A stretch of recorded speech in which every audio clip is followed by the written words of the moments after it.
Before I get into today's video, remember to follow me on Twitter. So my Twitter, the link is in the description below. You can also find me. My handle is @JacksonKruger. Come over, say hi. And anyways, back to your regularly scheduled video. So we got to see some of Joe Tryon, the 32nd selection in the NFL draft, the guy the Tampa Bay Buccaneers got. And he was good. He definitely showed some flashes. There were a couple things that weren't great, but for the most part, he was good.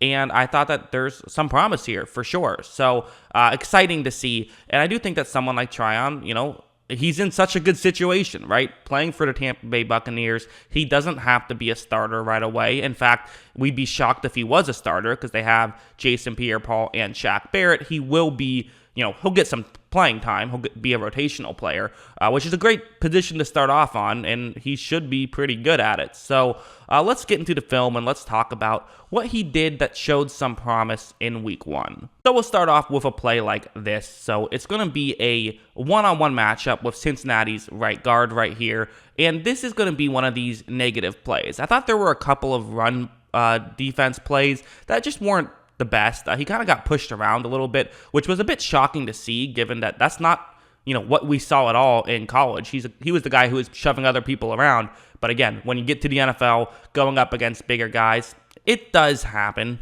This is part of the reason why a preseason is so important for rookies, is that you sort of get this experience. Also, kind of goes to show how crazy it was that Tampa Bay had two rookies just come in and play amazing right away last year when they didn't have a preseason. But that's a conversation for another day. Also worth mentioning, he's going up against Gunnar Vogel, who, if you haven't heard of, don't feel bad. He's an undrafted free agent. So again, not exactly like Tryon is going up against top-tier talent. And watch what's going to happen. Look at him really kind of just get shoved completely out of the way. That's what happened. I mean, it wasn't great. So maybe you would like to clean up on stuff like that. And I am someone who puts a high emphasis on run defense when it comes to an edge rusher. So it's something I would have liked to see him do a little bit better, for sure. And again, let's not freak out. We're going to get into the positives, trust me. Like right here, let's just do that. So this was the main move Tryon would do, is he tries to get some speed to the outside. That's the main thing he was attempting to do against Vogel. So you see where he's going. He's going to try to get to the edge right there when the tackle comes out and tries to block him.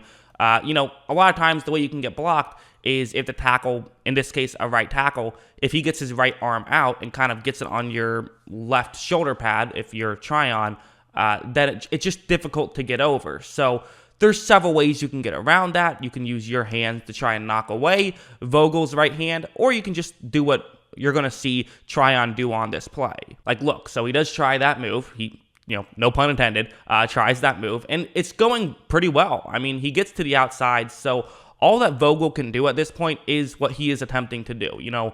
Get his left arm kind of, ideally you'd want to get it sort of onto the side of Tryon, not the back area, but you just want to push him behind your quarterback because that's all you can really do at this point. And Vogel is going to come back, but barely. I would certainly consider that a win by Tryon, especially because, there was kind of a blitzer that helped run into Tryon, which is part of why there was no contact that ended up getting made towards the Cincinnati quarterback. And then there was this play. I mean, this was a play that sort of went viral. I'm sure you've all seen this play, especially if you're a Buccaneers fan, because this is what people kept talking about.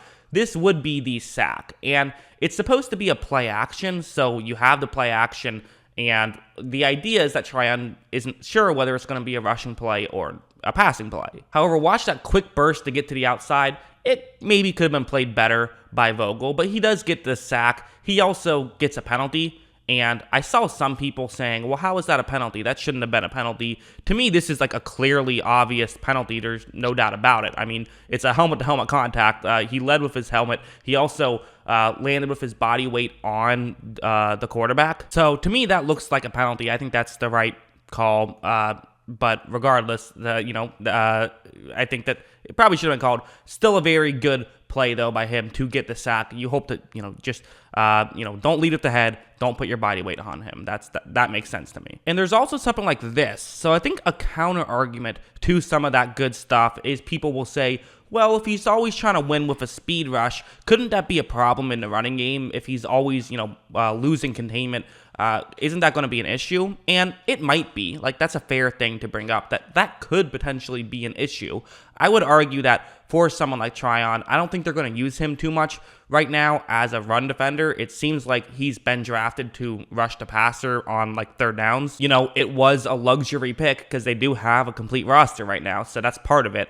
But also, you could still potentially come into play and make something work in the running game by doing this. So this play is a good example. It is going to be a one-on-one matchup. This time, it's basically the same play as last time, except it's going to be an actual handoff. And look, as you see, again, really well done by Tryon to get over and get to the inside right here where he can actually make a play. So, yeah, he did kind of take a chance right here, but when you're quick enough to continue to make it work, well, then it's a good job by him. Now, one issue is that another guy won, which usually isn't an issue, but he's kind of blocking Tryon off from being able to run over and get into this play himself, which originally wouldn't be a horrible deal. Then, he just makes a tackle instead. However, that did not really happen. So, to me, that's a clear win by Tryon, and then he got unlucky and wasn't able to get a tackle on that play, really through no fault of his own, in my opinion. One more play, we'll talk about this one. So this was a great example of him being good in the running game. So I talked about how